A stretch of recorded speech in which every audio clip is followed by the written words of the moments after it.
Dans un monde où tout va trop vite, où l'information circule à une vitesse folle, où les notifications, les obligations et les préoccupations s'enchaînent sans répit, il devient de plus en plus difficile de trouver le calme. Nos esprits sont souvent surchargés, agités, parfois même tourmentés par des pensées incessantes. Stress, anxiété, peur du lendemain, pression sociale. Autant de mots modernes qui viennent troubler notre paix intérieure. Et pourtant, il existe une autre voie. Une voie ancienne, mais toujours aussi puissante. Une voie qui nous ramène à l'essentiel, à l'intérieur de nous-mêmes. Cette voie, c'est celle du stoïcisme. Tu as peut-être déjà entendu parler de Marc Aurèle, d'Épictète ou de Sénèque. Ces penseurs de l'Antiquité n'avaient ni smartphone, ni réseaux sociaux, ni agenda surchargé. Mais ils avaient aussi leurs défis, leurs douleurs, leurs pertes. Et malgré tout, ils ont su trouver des clés puissantes pour garder l'esprit calme, clair et solide, peu importe les tempêtes extérieures. Dans cette vidéo, je vais te partager cette stratégie simple mais profonde, directement inspirée du stoïcisme, pour t'aider à apaiser ton esprit. Tu n'auras pas besoin de changer de vie, ni de partir méditer dans une montagne. Ces stratégies peuvent s'appliquer dans ta vie quotidienne, dès aujourd'hui. Alors installe-toi confortablement, respire profondément, et prépare-toi à redécouvrir une sagesse ancienne, qui pourrait bien transformer ta manière de penser, de ressentir, et surtout, de vivre. Bienvenue sur Éveil Réussite. Ensemble, cultivons la paix intérieure. 1. Accepte ce que tu ne peux pas contrôler. Parmi les enseignements les plus fondamentaux du stoïcisme, il y a cette idée simple mais révolutionnaire. Nous ne pouvons pas tout contrôler, mais nous pouvons toujours choisir notre attitude face à ce qui nous arrive. Cette distinction entre ce qui dépend de nous et ce qui ne dépend pas de nous, Épictète l'a placée au cœur de sa philosophie. Regarde autour de toi. Tu ne peux pas empêcher la pluie de tomber. Tu ne peux pas contrôler le comportement des autres. Tu ne peux pas décider de l'état de l'économie mondiale ou des décisions politiques. Et pourtant, combien de temps passes-tu à te ronger l'esprit pour des choses que tu ne peux pas changer? Cette agitation mentale permanente vient souvent du refus d'accepter la réalité telle qu'elle est. Or, comme le dit Marc Aurèle, ce qui trouble les hommes, ce ne sont pas les choses, mais les jugements qu'ils portent sur les choses. Prenons un exemple simple. Tu es dans un embouteillage, en retard pour un rendez-vous. Ton cœur s'accélère, tu t'énerves, tu insultes mentalement les autres conducteurs. Mais est-ce que ce stress va débloquer la route? Non, il ne fait qu'ajouter de la souffrance à une situation déjà désagréable. Maintenant, imagine que tu te dises « Je ne contrôle pas la circulation, mais je contrôle mon calme ». Tu respires, tu mets une musique apaisante, et tu acceptes que les choses soient comme elles sont. Rien n'a changé, sauf ton esprit. Et c'est ça, le pouvoir stoïcien. Cette capacité à faire le tri entre ce qui est en ton pouvoir et ce qui ne l'est pas, c'est comme nettoyer ton esprit. Tu laisses partir les pensées inutiles, tu retires les résistances mentales, tu fais de la place pour la paix. C'est un entraînement, une discipline. Mais plus tu pratiques cette acceptation active, plus ton esprit se libère. Cela ne veut pas dire qu'il faut tout tolérer passivement. Le stoïcisme, ce n'est pas la résignation. C'est le courage de dire « Là où j'ai du pouvoir, j'agis avec sagesse. Là où je n'en ai pas, je lâche prise. » Cette lucidité est un des plus grands antidotes au stress moderne. Alors, chaque fois que ton esprit s'agite, pose-toi cette question. Est-ce que cela dépend de moi? Si la réponse est non, respire et laisse aller. 2. Pratique la pleine conscience du moment présent. L'un des poisons les plus puissants pour l'esprit humain, c'est l'errance mentale. Nous passons une grande partie de notre temps soit à regretter le passé, soit à craindre l'avenir. Mais rarement, très rarement, sommes-nous réellement présents dans l'instant. Pourtant, le seul moment qui existe vraiment, c'est maintenant. Les stoïciens, bien avant que le mot « pleine conscience » ne devienne à la mode, nous invitaient déjà à vivre avec attention, à ne pas gaspiller notre esprit dans des choses qui n'existent plus ou pas encore. Marc Aurèle écrivait « Ne perds plus ton temps à discuter sur la façon dont l'homme vertueux doit être. Sois-le. » C'est une invitation puissante à l'ancrage dans l'action présente, dans la réalité de ce que nous faisons ici et maintenant. Imagine que tu bois une tasse de thé. Est-ce que tu la bois vraiment? Ou est-ce que ton corps est là, mais ton esprit est ailleurs, en train de penser à un mail que tu dois envoyer ou à une erreur que tu as faite hier? Le stoïcisme t'invite à ramener ton attention à l'instant qui se déroule sous tes yeux, car c'est là que se joue ta vie. Ce n'est pas dans tes souvenirs, ni dans tes projections mentales. C'est ici, maintenant. La pleine conscience n'est pas un luxe. C'est une hygiène mentale, une façon de ralentir le flot des pensées de reprendre le contrôle sur ce qui entre dans ton esprit. Car un esprit distrait est un esprit vulnérable. Il devient la proie des émotions incontrôlées, des jugements hâtifs, des réactions impulsives. Pratiquer la présence, c'est revenir à ton souffle, à ton corps, à ta voix, à ton regard. C'est observer en train de vivre. C'est faire une pause entre le stimulus et la réponse. Cette microseconde de conscience peut tout changer. Elle peut transformer une réaction violente en un silence sage, une angoisse en une respiration, une panique en un regard lucide. Tu veux apaiser ton esprit? Commence par le ramener ici, maintenant, et encore maintenant. Car plus tu vis dans le moment présent, plus tu écartes les sources d'anxiété inutiles. L'avenir ne t'appartient pas encore. Le passé est déjà écrit. Ce que tu possèdes réellement, c'est ce battement de cœur, cette respiration, cette pensée consciente. Alors entraîne-toi, un peu chaque jour. Quand tu manges, mange vraiment. Quand tu marches, marche vraiment. Quand tu parles, sois là. Et tu verras, ton esprit deviendra plus clair, plus stable, plus paisible. C'est l'un des plus grands cadeaux que tu puisses t'offrir. 3. Redéfinis tes pensées. Ce ne sont pas les événements qui te troublent, mais ton jugement sur eux. L'un des principes les plus puissants du stoïcisme, et peut-être le plus transformateur, repose sur cette vérité. Ce n'est pas ce qui t'arrive qui te fait souffrir, mais la manière dont tu interprètes ce qui t'arrive. Épictète, dans son manuel, écrivait avec une clarté remarquable. Ce ne sont pas les choses qui troublent les hommes, mais les opinions qu'ils en ont. Autrement dit, les événements de la vie sont neutres. Ils se produisent. Ils ne sont ni bons, ni mauvais en eux-mêmes. C'est notre esprit, à travers ses filtres, ses émotions, ses attentes, qui colore ces événements et leur donne un sens. Et souvent, ce sens est déformé, exagéré, voire destructeur. Prenons un exemple simple. Ton patron te fait une remarque sur ton travail. Tu peux l'interpréter comme une attaque personnelle, un signe que tu n'es pas compétent, et cela va te hanter pendant des jours. Ou bien tu peux le voir comme une opportunité d'apprendre, de t'améliorer. Le fait est le même, une remarque. Mais ton interprétation, ton jugement, change tout. Et avec lui, ton état d'esprit. Le stoïcisme nous invite à prendre du recul sur nos pensées, à ne pas tout croire ce que notre esprit nous raconte. Car notre mental est comme un narrateur. Il interprète, dramatise, généralise. Et si on n'y prend pas garde, il transforme chaque petite difficulté en tragédie, chaque silence en rejet, chaque échec en honte. Mais il existe une autre voie, la rationalité stoïcienne. C'est l'habitude de questionner ses pensées, comme un philosophe. De se demander, est-ce que ce que je pense est vrai? Est-ce que c'est utile? Est-ce que je pourrais voir la situation autrement? Ce travail intérieur demande de la vigilance, mais il t'offre une liberté immense, la liberté de ne plus être prisonnier de tes propres jugements. Tu reprends le pouvoir. Tu redeviens maître de ton esprit. Un stoïcien, face à une difficulté, ne dit pas « Pourquoi cela m'arrive-t-il » Il dit « Cela m'arrive, donc comment puis-je y répondre avec sagesse ?» C'est un changement de posture radical. Tu passes du rôle de victime à celui d'acteur. Tu cesses de subir, tu commences à choisir. Alors la prochaine fois que ton esprit s'emballe, que tu te sens troublé, arrête-toi un instant. Observe la pensée qui t'agite. Et rappelle-toi, ce n'est pas l'événement qui te trouble, mais le sens que tu lui donnes. Tu as le pouvoir de redéfinir ce sens. Tu as le pouvoir de retrouver la paix. 4. Cultive la vertu au lieu de rechercher le contrôle sur les résultats. Dans notre société moderne, on nous pousse constamment à réussir, à atteindre des objectifs, à obtenir des résultats. Tout semble tourner autour de la performance, de l'image, de la validation extérieure. Mais à force de courir après les résultats, on oublie l'essentiel. Qui sommes-nous en train de devenir pendant ce parcours? Les stoïciens, eux, ne jugeaient pas un homme à la taille de sa fortune ou à l'éclat de sa réputation. Ils le jugeaient à une seule chose, sa vertu.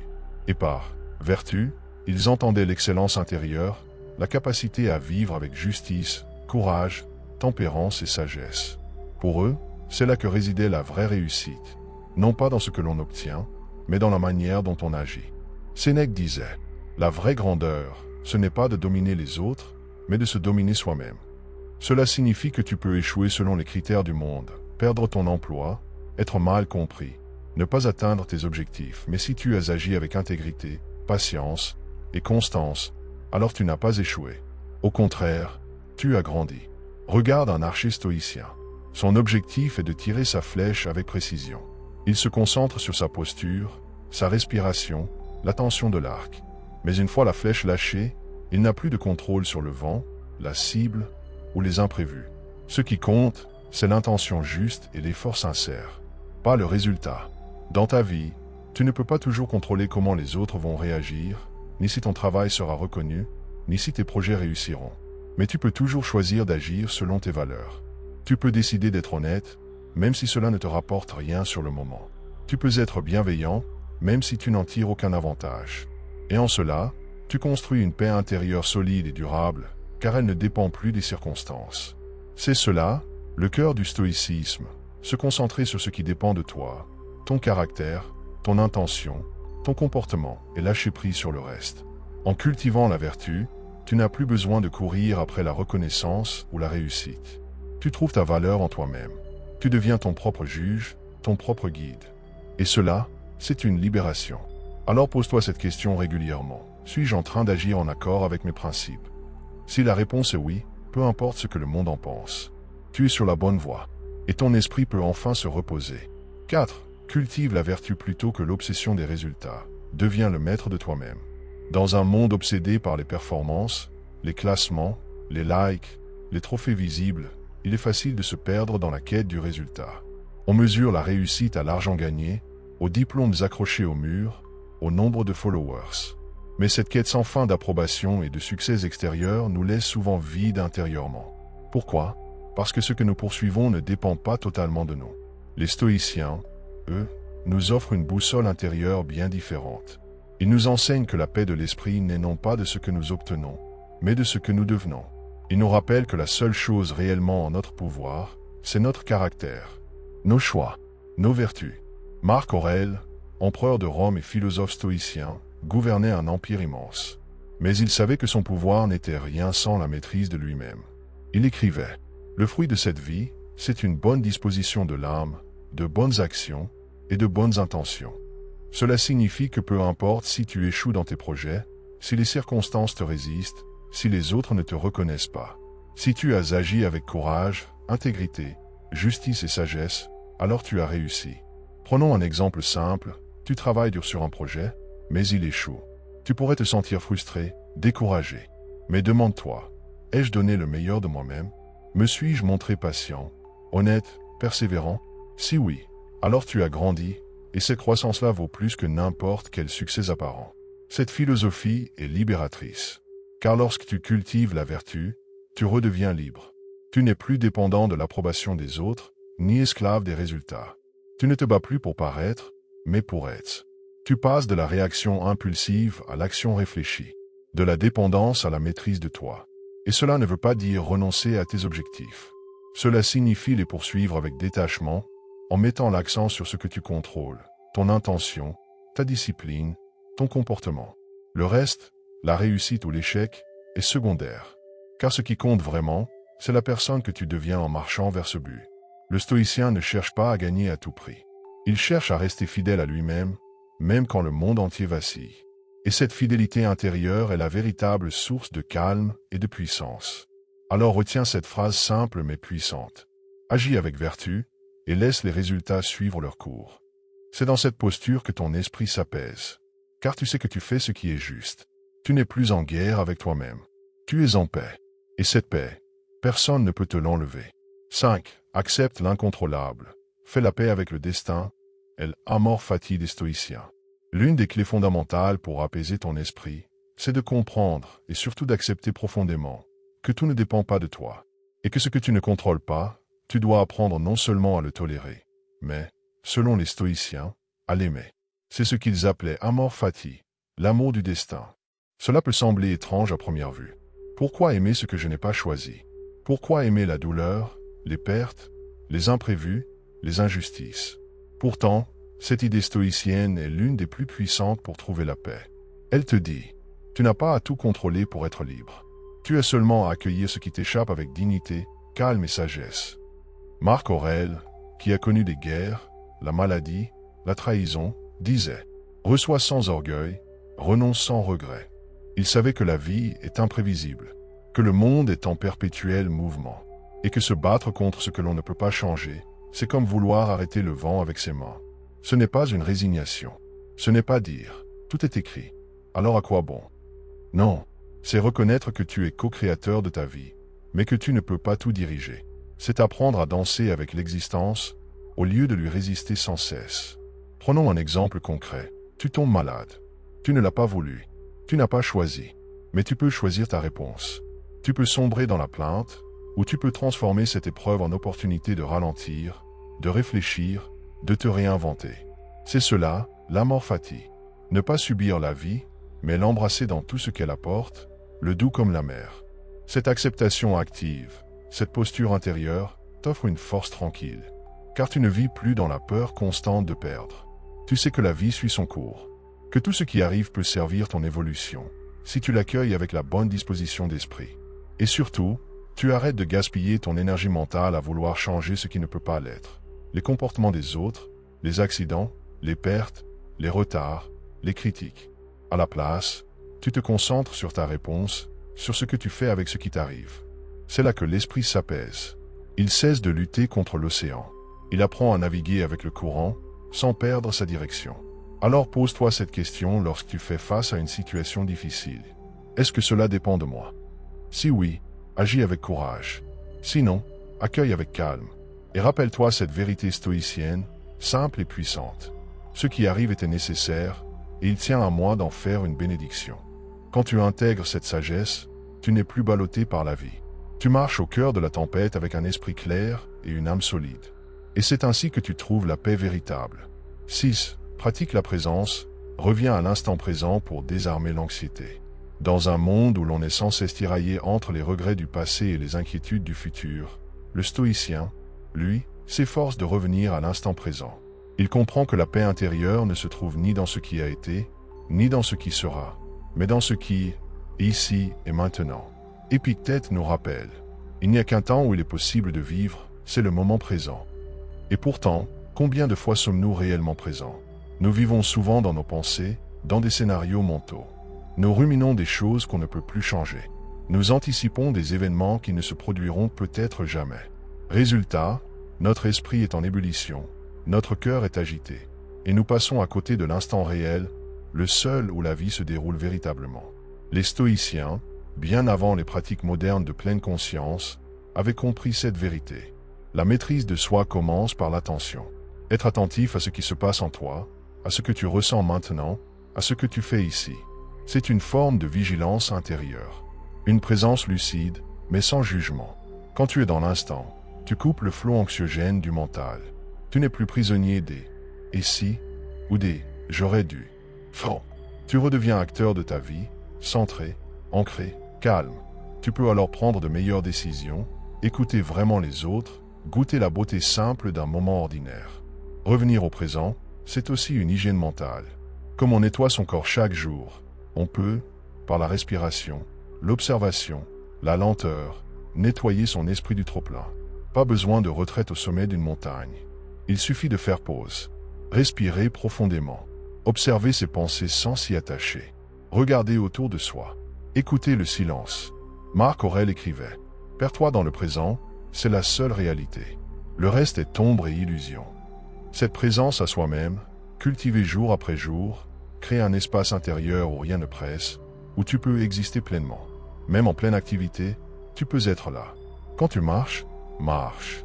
Quand tu parles, parle. Quand tu manges, mange. Cela peut paraître simple, mais c'est une discipline profonde. Un retour à l'essentiel. Et dans ce retour au présent, tu retrouveras ce que tant de gens cherchent sans jamais le trouver, le calme de l'âme. Car en réalité, tu n'as pas besoin de changer le monde autour de toi pour te sentir bien. Tu as seulement besoin de te retrouver pleinement ici, maintenant, vivant et conscient. Alors chaque fois que tu sens ton esprit s'emballer, dis-toi simplement « Reviens ici, reviens maintenant ». C'est dans ce retour que commence la véritable paix intérieure. 7. Choisis tes pensées comme on choisit ses compagnons. Cultive une vision intérieure plus saine et plus forte. Ton esprit, c'est comme un jardin. Et chaque pensée que tu laisses entrer est une graine. Certaines graines donnent des fleurs de paix, de clarté, de force. D'autres font pousser des ronces d'anxiété, de peur, de jugement. Alors pose-toi cette question essentielle. Quelle pensée laisses-tu pousser en toi chaque jour? Les stoïciens ont toujours insisté sur la discipline des pensées. Il savait que la qualité de notre vie dépendait avant tout de la qualité de notre dialogue intérieur. Ce que tu te répètes dans le silence de ton esprit façonne ton humeur, ta vision du monde et même ta santé mentale. Épictète disait, « Ce ne sont pas les choses elles-mêmes qui troublent les hommes, mais les jugements qu'ils portent sur ces choses. » Autrement dit, ce qui te trouble n'est pas ce qui t'arrive, mais ce que tu en penses. Tu peux vivre une contrariété mineure, mais si tu la transformes mentalement en catastrophe, tu souffriras comme si ta vie s'effondrait. À l'inverse, tu peux vivre une grande épreuve, et si tu l'aperçois comme un défi, une opportunité de croissance, tu la traverseras avec calme et dignité. Les stoïciens nous invitent donc à trier nos pensées comme on trie ses fréquentations. Tu ne laisserais pas n'importe qui entrer chez toi, s'asseoir sur ton canapé et t'insulter. Alors pourquoi laisses-tu certaines pensées toxiques vivre en toi sans les remettre en question? Il est temps de reprendre le pouvoir. Observe tes pensées comme un gardien observe les portes d'un temple. Quand une pensée se présente, demande-toi, est-elle utile ou inutile? Me renforce-t-elle ou m'affaiblit-elle? M'aide-t-elle à agir avec sagesse et courage, ou m'enfonce-t-elle dans la peur et la passivité? Le stoïcien ne cherche pas à fuir les pensées négatives par naïveté. Il les voit, il les reconnaît, mais il ne s'y attache pas. Il les laisse passer comme des nuages dans le ciel. Il choisit de nourrir celles qui l'élèvent.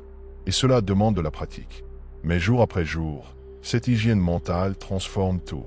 Tu deviens moins réactif, plus lucide, moins esclave de ton mental, plus souverain de ton monde intérieur. Tu n'es plus une feuille emportée par le vent des pensées aléatoires. Tu deviens l'arbre solide qui reste enraciné, même lorsque le vent souffle fort. Et surtout, tu retrouves ton calme, car ton esprit n'est plus un champ de bataille. Il devient un sanctuaire, un lieu d'où émane ta force, ta clarté, ta paix. Alors souviens-toi, tu ne peux pas toujours choisir ce qui entre dans ton esprit, mais tu peux toujours choisir ce que tu y laisses s'installer. Et ce choix, tu peux le faire à chaque instant. Pour toi, pour ta paix, pour ta liberté.